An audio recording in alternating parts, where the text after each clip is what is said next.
Ուժեղ Հայաստանի պատգամավոր Արեգա Հովսեփյանը Facebook-ում տեսանյութ է հրապարակել կից գրելով. «Մեր քաղաքական օրակարգը մեկն է Նիկոլ Կեղծարարին իշխանությունից զրկելը։ Այնուամենայնիվ համոզված եմ, որ մեր հասարակության կյանքի բարելավումը պետք է մնա մեր ծրագրերի առաջնային ուղղություններից մեկը։ Ուժեղ Հայաստանի ջանքերով Ստեփանավանից դեպի հարակից բնակավայրեր գործելու է անվճար տրանսպորտ։ Ստեփանավանին եւ հարակից բնակավայրերին տրամադրվել է գյուղտեխնիկա։ Մենք բերել եւ բերելու ենք փոփոխություններ»։ Ժողովուրդ օրաթերթը գրում է. ԿՊԱ-կան պատգամավորների որոշ բացառություններով նաև ընդդիմադիր Դիլիջանյան ծաղկաձորյան սեմինարների համար վճարել է պետությունը, ընդ որում բավականին մեծ գումար՝ մոտ 630,000 ԱՄՆ դոլար։ Սովորաբար ՄԱԿ-ի զարգացման ծրագիրը աշխարհի տարբեր երկրներում պետական մարմիններին աջակցում է դրամաշնորհներով, տեխնիկական աջակցությամբ եւ փորձագիտական ռեսուրսներով։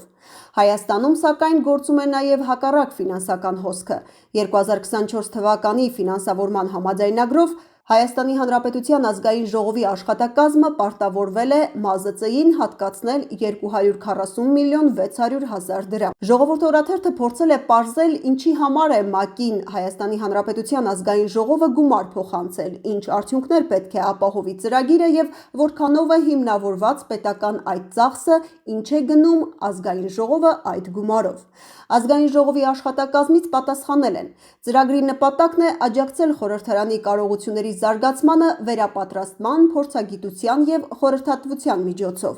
Մինչդեռ ՄԱԶԾ-ի պաշտոնական նկարագրությունը ցույց է տալիս, որ ծրագիրը շատ ավելի լայն նպատակներ ունի, քան պարզապես դասընթացներ կազմակերպելը, գրում է թերթը։ Հայաստանի Հանրապետական կուսակցության գործադիր մարմնի անդամ Հայաստանի Հանրապետության պաշտպանության նախարարի նախկին առաջին տեղակալ Արտակ Զաքարյանը գրում է. «Վաղուց գաղտնիք չէ, որ շատ ուղիղ կերպով Հայաստանից պահանջվում է անցկացնել երկու հանրաքվե։ Դա վկայում է նաև այն մասին, որ Նիկոլի իշխանության կայացրած որոշումներին չեն վստահում, փոխարենը ակնկալում են հայ ժողովրդի որոշումը։ Ադրբեջանն ասում է, թող հայ ժողովուրդը փոխի իր ընդունած սահմանադրությունը, հրաժարվի անկախության հռչակագրից, Արցախից ու արցախյան հարցից։ ԵԱՏՄ-ն ասում է, թող հայ ժողովուրդը որոշի, մնում է ԵԱՏՄ-ում, թե դուրս է գալիս ԵԱՏՄ-ից ու 25-ից 30 տարի անհույս փորձ է անում անդամակցել ԵՄ-ին։